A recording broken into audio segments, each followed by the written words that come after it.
Breaking news చూస్తున్న అన్నమయ్య జిల్లా రాయచోటిపట్నం కొత్తపల్లి ఉర్దూ హైస్కూల్లో ఉపాధ్యాయుడు మృతిపై ఆయన భార్య రెహ్మూన్ అనుమానం వ్యక్తం చేశారు. తన భర్త మొహమ్మద్ ఎజాజ్ మృతిపై విచారణ చేపట్టాలని పోలీసులకు ఫిర్యాదు చేశారు. మొహమ్మద్ ఎజాజ్ పై దాడి చేసిన ఘటనలో విద్యార్థులతో పాటు బయట వ్యక్తులు ఉన్నారని ఆరోపించారు. తన భర్త గుండెపోటుతో చనిపోయాడంటూ డీఈఓకు పాఠశాల ప్రధానోపాధ్యాయుడు తప్పుడు సమాచారం ఇచ్చారని ఆగ్రహం వ్యక్తం చేశారు. అజ్ఞాత వ్యక్తుల ప్రోత్సాహంతోనే తన భర్తపై విద్యార్థులు దాడి చేసి కొట్టి చంపారంటూ ఫిర్యాదులో పేర్కొన్నారు. విచారణ చేపట్టి దోషులను కఠినంగా శిక్షించాలని పోలీసులను కోరారు. ఇక మొహమ్మద్ ఎజాజ్ భార్య రెహమాన్ ఫిర్యాదుతో పోలీసులు కేసు నమోదు చేసి దర్యాప్తు చేపట్టారు.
బ్రేకింగ్ న్యూస్ చూస్తున్న అన్నమయ్య జిల్లా రాయచోటిపట్నం కొత్తపల్లి ఉర్దూ హైస్కూల్లో ఉపాధ్యాయుడు మృతిపై ఆయన భార్య రెహమాన్ అనుమానం వ్యక్తం చేశారు. తన భర్త మొహమ్మద్ ఎజాజ్ మృతిపై విచారణ చేపట్టాలంటూ పోలీసులకు ఫిర్యాదు చేశారు. మొహమ్మద్ ఎజాజ్ పై దాడి చేసిన ఘటనలో విద్యార్థులతో పాటు బయట వ్యక్తులు కూడా ఉన్నారని ఆరోపించారు. దీనిపై మరింత సమాచారాన్ని మా ప్రతినిధి నాగరాజు అందిస్తారు. నాగరాజు, చెప్పండి. అయితే ఇటు ఎజాజ్ మృతిపై అతను భార్య అనుమానం వ్యక్తం చేస్తున్నట్లుగా తెలుస్తుంది. అయితే ప్రధానంగా ఆవిడ ఎవరి మీద అనుమానం వ్యక్తం చేస్తున్నారో అప్డేట్స్ ఏంటి? నిన్న రాయచోటిలో జరిగిన ఈ దారుణ సంఘటన కూడా ఇప్పుడు ప్రస్తుతం విద్యాశాఖ వర్గాల్లో కావచ్చు, జిల్లా అధికార వర్గాల్లో కూడా కొంత చర్చనీయాంశంగా మారింది.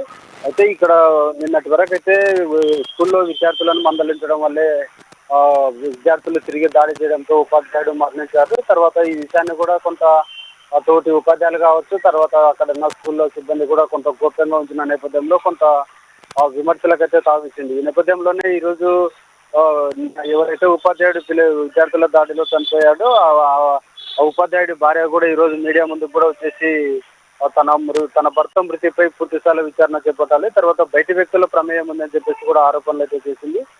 మొత్తానికైతే ఇది విద్యార్థులే కాక బయట వ్యక్తులు ఉన్నారు, తర్వాత గుండెపోటుతో చనిపోయాడని చెప్పేసి కూడా తప్పుడు సమాచారం స్థానిక సిబ్బంది ఉన్నతాధికారులకు ఇచ్చారని చెప్పేసి కూడా ఆమె అయితే ఆరోపించింది. మొత్తం మీద అయితే అజ్ఞాత వ్యక్తుల ప్రమేయంతోనే తన భర్తపై దాడి జరిగింది. విచారణ చేపట్టి దోషులనైతే కఠినంగా శిక్షించాలని అయితే డిమాండ్ చేసిన నేపథ్యం. ఈ నేపథ్యంలోనే ఇక్కడ రాయచోటి డిఎస్పీ కూడా స్పందిస్తూ కూడా ఇక్కడ విద్యార్థుల దాడిలో చనిపోయిన ఉపాధ్యాయుడు మృతి అనుమానాస్పద మృతిగా కూడా కేసు నమోదు చేయడం జరిగింది. అనుమానాస్పద మృతిగా నమోదు చేసుకుని కూడా విచారణ అయితే చేపట్టామని చెప్పేసి కూడా స్పష్టం చేయడం జరిగింది. ఏదేమైనప్పటికీ కొంత ఈ మృతిపై కొంత అనుమానాలు అయితే వ్యక్తమవుతున్న నేపథ్యంలో ఇప్పుడు కొద్దిసేపట్లో జిల్లా కలెక్టర్ ఎస్పీ కలిసి కూడా సంయుక్తంగా కూడా దీనిపై కూడా ప్రకటన చేసే అవకాశం అయితే కనపడుతుంది.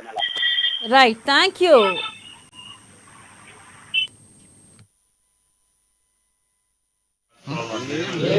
మా ఆయన కొత్తపల్లి స్కూల్లో పనిచేస్తున్నాడు టీచర్ గా, పిఎస్ టీచర్ గా, రెగ్యులర్ టీచర్స్ కనుక్కోండి. ఎవరికి కూడా ఎటువంటి టీచర్స్ మనస్పర్ధ లేవు. పిల్లల్ని ఎవరు ప్రొవోక్ చేసి చంపేసేస్తున్నారు. ఇది ఈ రోజు నాకు 8 గంటలకు 3:45 ఫోన్ వచ్చింది సార్. స్కూల్ నుంచి ఫోన్ వచ్చింటే నాకు ఫోన్ తీసి అది కూడా ఎవరు స్కూల్ నుంచి చేయలేదు, వేరే మేడం ఫోన్ చేశారు. ఫోన్ చేసి మేడం ఈమె కొత్త నాకు తెలియదు, ఆ నెంబర్ కూడా నాకు ఫీడ్ లేదు. మేడం మీరు రహీమున్ మేడమే కదా, నేను దర్బార్వి అంటే నేను నిజంగా నమ్మలేదు. ఈమె ఫోన్ చేసింది, మేడం మీ సార్ ఏదో కొంచెం బాగలేదంట, మీరంట శిల్పా మేడం కి ఫోన్ చేయండి అని చెప్పి. శిల్పా మేడం నెంబర్ నా దగ్గర లేదు, కానీ నా నెంబర్ శిల్పా మేడం దగ్గర ఉంది కాబట్టి ఆమె మళ్ళీ ఆమె నుంచి నా నుంచి నాకు ఫోన్ పోలేకపోయింది. నేను అడిగినా కూడా పెట్టేసి ఆమె ఫోన్ చేసి మేడం మీరు కేర్ హాస్పిటల్ తొందరగా వెళ్ళండి అంటే అక్కడ వెళ్ళి చూస్తే పండబెట్టి అన్ని కట్ చేసినారు సార్. ఈసీజీ అని అన్ని తీసేసి ఆడ పల్స్ రేట్ రావడం లేదు సార్. నేను చూసి మొత్తుకుంటున్నా sir, doctor sir pulse rate లేవు, ఏంది సార్ పరిస్థితి? ఏం కాదు బాగా అయిపోతుంది, ఈవెన్ బయట తీసుకుపోండి అంటున్నారు సార్.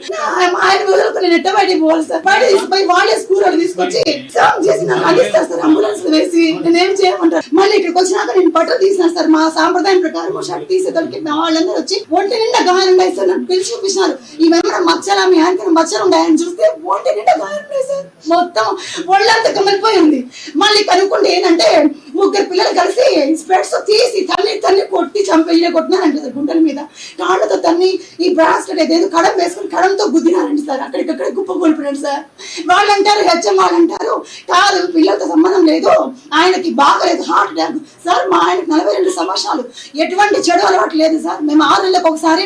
ఈ రోజు అనగా 4/12/24 తేదీన సుమారు 3:45 PM గంటలకు మన కొత్తపల్లిలోని జెడ్పై స్కూల్ ఉర్దూ మీడియం సంబంధించి అక్కడ టీచర్గా పనిచేస్తున్న అజాజ్ అహ్మద్ గారు చనిపోయాడని చెప్పి అతని భార్య షేక్ రుహాన్కి అతని యొక్క కో టీచర్స్ ఫోన్ చేసి చెప్పడంతో ఆమె హడావుడిగా కేర్ హాస్పిటల్లో అతను చేర్పించడానికి తెలిసి అక్కడికి రావడము, తర్వాత డాక్టర్స్ పరీక్ష చేసి అతను చనిపోయాడని చెప్తే అతని డెడ్ బాడీని మళ్ళా ఇంటికి తీసుకుపోవడం జరిగింది. గ్రామంలో అతని మృతిపై వాళ్ళు కొద్దిగా అనుమానాలు వ్యక్తం చేయడం జరిగింది. దీని మీద వాళ్ళ ఫిర్యాదు మేరకు రాయచోటి అర్బన్ పోలీస్ స్టేషన్లో 174 CRPC కింద సస్పిషియస్ డెత్ కింద కేసు రిజిస్టర్ చేయడం జరిగింది. ఈ యొక్క కేసు రిజిస్టర్ చేసిన తర్వాత దర్యాప్తులో భాగంగా నిజాలు ఏమనేది తెలుస్తుంది.